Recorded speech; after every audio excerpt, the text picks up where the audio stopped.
여름교회 성도 여러분 안녕하십니까? 서상배 목사입니다. 오늘은 열왕기하 7장 1절에서 10절 말씀으로 아름다운 소식을 전하는 사람들이라는 제목으로 말씀을 전하겠습니다. 오늘 본문에서 아람 군대가 북이스라엘을 쳐들어와서 북이스라엘의 수도인 사마리아 성을 포위하였습니다. 이로 인해 사마리아 성에서는 물자가 귀해져서 물가가 폭등하고 성 안에는 굶어 죽는 사람들이 생겨났습니다. 어떤 사람들은 살기 위해 자신의 자녀들을 삶아먹는 비참한 악행을 저지르기도 했습니다. 이런 상황에서 왕과 지도자들은 한탄과 비난만 할 뿐 아무런 대책을 마련하지 못하고 있었습니다. 심지어 왕은 얼마 전까지 자기가 스스로 아버지라고 불렀던 엘리사 선지자를 죽이려고 합니다. 모든 책임을 엘리사 선지자에게 떠넘기고 있는 것입니다. 그런데 이런 심각한 문제가 하루아침에 해결될 것이라고 엘리사 선지자는 예언을 선포하였습니다. 엘리사 선지자가 선포한 대로 하나님은 북이스라엘을 위해 구원의 은혜를 베푸사 아람 군대를 급히 철수하게 하였습니다. 하나님께서 사마리아 성을 포위하고 있는 아람 군대로 하여금 병거 소리와 말소리와 큰 군대의 소리를 듣게 하셨습니다. 이에 놀란 아람 사람들이 서로 말하기를 이스라엘 왕이 우리를 치려하여 햇사람의 왕들과 애굽 왕들에게 값을 주고 용병으로 부른 것이라고 착각하고 해질 무렵에 몸만 급히 빠져나갔습니다. 하나님께서 아람 군대를 철수하게 하심으로 모든 문제가 엘리사 선지자의 예언대로 하루아침에 해결되었지만 사마리아 성문을 걸어 잠그고 꼼짝 못하고 있는 북이스라엘 사람들은 이 사실을 전혀 알지를 못하고 있었습니다. 하나님께서 문제를 해결해 놓아도 구원을 베푸셔도 누리지를 못하고 있었습니다. 그런데 성 안에 있는 사람들에게 구원의 소식을 전해준 사람들이 있었습니다. 그들은 놀랍게도 성문 어귀에 살고 있는 나병 환자들이었습니다. 나병 환자들은 성 안에 살지 못하고 쫓겨나 성 밖에서 살아야 했습니다. 그들도 굶주림으로 인해 죽을 위기에 처하게 되었습니다. 이에 그들은 결단을 합니다. 굶어 죽을 것 같으면 차라리 죽으면 죽으리라는 각오로 아람 진영으로 갑니다. 그런데 아람 진영에 도착해 보니 군대 진영은 그대로인데 아람 사람들은 모두 철수하고 아무도 없었습니다. 이에 나병 환자들은 아람 군대가 버리고 간 장막에 들어가 먹고 마시고 금과 은과 의복을 취하여 감추기 시작하였습니다. 다른 장막에 들어가서도 그리하다가 그들은 이구동성으로 이렇게 말합니다. 우리가 이렇게 해서는 아니 되겠도다. 오늘은 아름다운 소식이 있는 날이거늘 우리가 침묵하고 있도다. 만일 밝은 아침까지 기다리면 벌이 우리에게 미칠지니 이제 떠나 왕궁에 가서 알리자. 나병 환자들은 사마리아 성으로 와서 구원의 소식을 전하고 왕은 정찰대를 보내어 확인한 후 백성들을 보내서 먹고 마시게 하였습니다. 저는 나병 환자들의 등장이 참으로 놀랍습니다. 국가의 명운이 걸린 전쟁에서 나병 환자는 비중이 전혀 없는 사람들입니다. 아무도 신경 쓰지 않는 소외된 사람들입니다. 전쟁의 위험에 노출되어도 성 안으로 들여보내주지 않았습니다. 아람 군대도 나병 환자들을 전혀 신경 쓰지 않았을 것입니다. 그런데 이번 전쟁에서 가장 중요한 역할을 한 사람은 예언을 한 엘리사 선지자와 구원의 소식을 전한 나병 환자들입니다. 나머지 사람들이 한 일은 아무것도 없습니다. 하나님께서 이루어 놓으신 구원의 소식이 가장 낮고 천한 버림받은 자들에 의해서 전해진 것입니다. 하나님께서 가장 중요한 일을 위해 가장 낮고 천한 자들을 들어 쓰신 것입니다. 나병 환자들은 하나님의 중요한 일에 선택받아 쓰임받기에 합당한 자들이었습니다. 첫 번째, 그들은 용기 있는 현명한 사람들이었습니다. 나병 환자들은 현명한 사람들이었습니다. 그들은 성문 어귀에서 굶어 죽는 것보다는 죽으면 죽으리라는 결단으로 아람 진영으로 갔습니다. 그들이 아람 군대가 두려워 성문 어귀에 눌러 앉아 있다면 굶어 죽는 것밖에 없습니다. 반면 아람 진영으로 간다면 죽을 수도 있고 살 수도 있습니다. 죽으면 죽으리라는 결단은 쉬운 것은 아니지만 극단적인 상황에서 살 수 있는 길이 열릴 수도 있습니다. 성경에는 그런 예들이 많습니다. 죽으면 죽으리라고 결단하고 행동한 에스더, 다니엘의 세 친구 등 모두 다 살았습니다. 극단적인 상황에서 하나님께 쓰임받은 사람들은 모두 다 죽으면 죽으리라는 결단을 하고 자신의 목숨을 생명의 주인 대신 하나님께 맡기는 사람들이었습니다. 그런데 나병 환자들이 두려워해야 할 아람 군인들은 이미 도망가고 한 명도 없었습니다. 나병 환자들이 죽으면 죽으리라고 결단한 방향은 100% 사는 길이었습니다. 먹고 마실 것도 넘쳐나고 금과 은, 의복도 많았습니다. 나병 환자들은 참으로 현명하고 용감한 사람들이었습니다. 하나님은 믿음 없이 한탄하는 왕이나 불신하는 장관 대신 그런 나병 환자들을 택하여 구원의 소식을 전하여 사람들을 살린 것입니다. 현명함과 용기는 생사를 가르는 일에 있어서 가장 중요한 덕목입니다. 두 번째, 그들은 회의와 불신에 빠진 자들에게는 나병 환자들이 필요했습니다. 왕은 엘리사 선지자를 죽이려고 했습니다. 왕이 의지하는 장관은 엘리사 선지자가 하나님께서 24시간 내에 모든 것을 해결해 주실 것이라는 말씀을 선포했을 때 이렇게 불신하는 망언을 하였습니다. 여호와께서 하늘에 창을 내신들 어찌 이런 일이 있으리요? 하나님께서 하늘에 창을 내신 적이 있습니다. 노아 홍수 때입니다. 하늘에 창을 내시고 홍수를 쏟으셨습니다.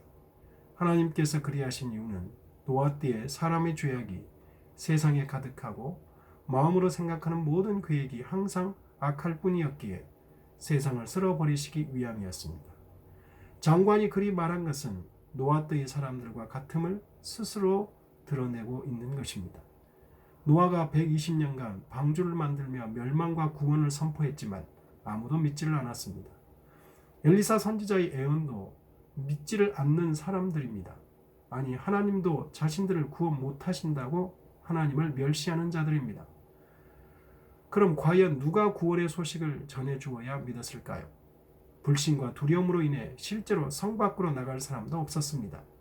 그러므로 소식을 전해줄 사람은 이미 성 밖에 있는 나병 환자들밖에 없었습니다. 나병 환자들이 성문지기에게 전해준 소식을 보고받은 왕은 처음에는 믿지를 않았습니다. 아람 사람의 책략이라고 여겼습니다. 회의에 빠진 합리적인 생각입니다. 왕은 과거의 경험에 근거한 합리적인 판단에 근거하여 믿지를 못했습니다. 하나님의 구원의 복음은 자신의 경험을 중시하는 합리주의자들에게는 받아들여지지 않는 경우가 많습니다. 그런데 그들의 불신앙적인 합리적인 벽에 금이 가게 하는 사람이 말을 했습니다. 그 말은 나병 환자들이 아람 진영으로 갈 때 했던 결단의 말과 같은 말이었습니다. 나병 환자들의 소식을 믿지 못하고 성 안에서 굶주려 죽으나 확인하려고 정찰대를 보내나 죽기는 마찬가지니 정찰대를 보내보자는 것입니다. 구원의 소식에 반응하는 누군가는 있게 마련입니다. 이 말을 한 사람도 나병 환자들처럼 현명한 사람이었습니다. 왕은 그 사람의 말에 반응하여 정찰대를 보내어 확인하여 구원을 얻었습니다. 성 밖에서 얻어먹고 살던 나병 환자들에 의해 성 안 사람 모두가 구원을 얻는 놀라운 반전의 역사가 일어나고 있습니다. 성 안의 사람들은 나병 환자들이 자신을 먹여 살려줄 것이라고는 생각도 못했을 것입니다. 높은 지위에 있거나 능력 있는 사람이, 그리고 다수가 사람을 살리는 것이 아니라 현명하고 용감한 믿음으로 결단한 소수가 다수를 구원한 것입니다. 세 번째, 나병 환자들은 회개하고 돌이켜 구원의 소식을 전하는 사람들이었습니다. 아람 진영에서 배불리 먹고 마신 나병 환자들은 자연스럽게 재물욕이 생겨 금과 은, 의복을 확보하려고 숨겼습니다. 그런데 자신들의 이런 행동과 굶주리고 있는 성 안의 형제들이 비교되었습니다. 그리고 이내 깨닫고 회개합니다. 이구동성으로 그들은 이렇게 말합니다. 우리가 이렇게 해서는 아니 되겠도다. 오늘은 아름다운 소식이 있는 날이거늘 우리가 침묵하고 있도다. 만일 밝은 아침까지 기다리면 벌이 우리에게 미칠지니 이제 떠나 왕궁에 가서 알리자. 그동안 나병 환자들이 성 안의 사람들에게 당한 멸시와 천대는 이루 말할 수 없었을 것입니다. 사마리아 성이 적들에게 포위를 당한 상황에서도 그들은 나병 환자이기에 성 안에 들어갈 수도 없었으며 보호를 받지 못했습니다. 그럼에도 나병 환자들은 자신들의 행위를 스스로 회개하며 구원의 소식을 성한 사람들에게 전달합니다. 누구 한 사람 반대하지 않았습니다. 자신들이 성한 사람들에게 어떤 대접을 받았든지 개의치 않고 자신들의 행위를 돌아보며 선하지 못하다고 스스로 판단하며 회개하고 구원의 소식을 전하였습니다. 나병 환자들의 이런 모습은 예수 복음을 전하는 성도들의 좋은 예가 되고 있습니다. 사도 바울은 이렇게 말했습니다. 고린도전서 9장 16절 내가 복음을 전할지라도 자랑할 것이 없음은 내가 부득불할 일임이라. 만일 복음을 전하지 아니하면 내게 화가 있을 것이로다. 한편 엘리사는 하나님의 약속을 믿지 못했던 장관에게 내가 내 눈으로 보리라 그러나 그것을 먹지는 못하리라고 심판적인 예언을 했습니다. 이 예언도 정확하게 이루어졌으니 곧 그가 성문의 출입을 통제하던 중 백성들의 발에 밟혀 죽음으로써 그 곡식들을 맛보지 못하게 되었습니다. 이처럼 하나님의 약속을 무시했던 장관은 사마리아 성이 구원되는 그 순간에 비참하게 죽임을 당했던 것입니다. 모든 사람들이 구원받는 하나님의 역사가 불신앙의 장관에게는 죽음의 심판이 되었습니다. 이것은 하나님의 약속을 믿지 않는 모든 사람에게도 적용됩니다. 출애굽 노정에서 여호수아와 갈렙 외의 모든 이스라엘 백성들은 하나님의 약속을 믿지 못하여 하나님을 원망하고 지도자 모세를 반역했습니다. 그 결과 그들은 약속의 땅 가나안에 들어갈 수 없었습니다. 이러한 역사적 사실을 해석함에 있어서 히브리서 저자는 그들이 하나님께 순종하지 않았기 때문에 안식에 들어가지 못했다고 했습니다. 히브리서 3장 17절부터 19절 또 하나님이 40년 동안 누구에게 노하셨느냐 그들의 시체가 광야에 엎드려진 범죄한 자들에게가 아니냐 또 하나님이 누구에게 맹세하사 그의 안식에 들어오지 못하리라 하셨느냐 곧 순종하지 아니하던 자들에게가 아니냐 이로 보건대 그들이 믿지 아니함으로 능히 들어가지 못한 것이라. 이와 마찬가지로 예수님 당시 유대인들이 하나님의 아들 그리스도를 거부함으로써 그들에게 약속된 구원이 이방인들에게로 옮겨지게 되었습니다. 로마서 11장 11절 그러므로 내가 말하노니 그들이 넘어지기까지 실족하였느냐 그럴 수 없느니라. 그들이 넘어짐으로 구원이 이방인에게 이르러 이스라엘로 시기나게 함이니라. 하나님께서는 열왕기하 7장 본절에 기록된 것보다도 더 큰 이적을 예수 그리스도를 통해 이루셨습니다. 그럼에도 불구하고 그 구원을 믿지 않는 많은 사람들은 밟혀 죽은 장관과 같이 구원의 소식만 듣고 그것에 참여하지도 못하고 죽어가고 있습니다. 하나님의 구원 역사가 이루어졌는데 회개하고 복음을 전하는 사람이 있고 불신앙으로 밟혀 죽는 사람도 있습니다. 복음을 전하는 사람으로 부름받음이 얼마나 감사하고 복된 일인지 모릅니다. 세상 사람들이 듣든지 아니 듣든지 구원의 소식을 전하는 우리가 되어야 합니다.